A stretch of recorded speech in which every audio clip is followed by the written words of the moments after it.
একটা মেয়ে আছে বস। কোন ক্লাসে পড়ে? ক্লাস 3-তে।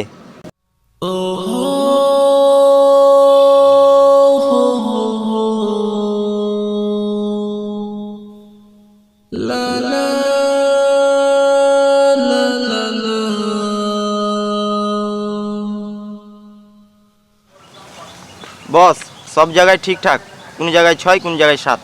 বাহ, ভালোভাবে দেখেছেন তো? জি বস। তাহলে তো ভালো কাজ করেছে মনে হচ্ছে।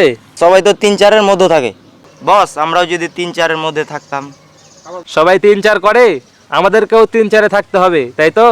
জি বস। রাতে ঘুম হয় আপনার? একদম ঠিকঠাক বস। বিয়ে তো করেছেন? জি বস। ছেলে মেয়ে আছে?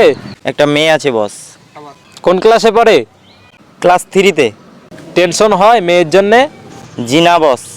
এখন আমি যদি 3-4-এ নামি রাস্তার কাজে, তখন আপনার রাতের ঘুম তো হারাম হবে। রাতে মাথা কিলবিল কিলবিল করবে হিসাব নিয়ে। মেয়ে এখন স্কুলে যায়, কোনো টেনশন হয় না। তখন আপনার প্রচুর টেনশন হবে। কারণ কি জানেন? আপনার মেয়ে যে এই রাস্তা দিয়ে স্কুলে যাবে, আপনি সেই রাস্তাটাকে ঠকাচ্ছেন। রাস্তা যখন ঠকবে, রাস্তা তখন লোড নিতে পারবে না। আর লোড না নিলে কি হবে? রাস্তা কোনো এক সময় আমাদেরকে ঠকাবে, দেখা যাবে আপনাকেও ঠকিয়ে দিয়েছে। বুঝতে পেরেছেন ক্লিয়ার ব্যাপারটা? জি বস, আমার ভুল হয়ে গেছে বস।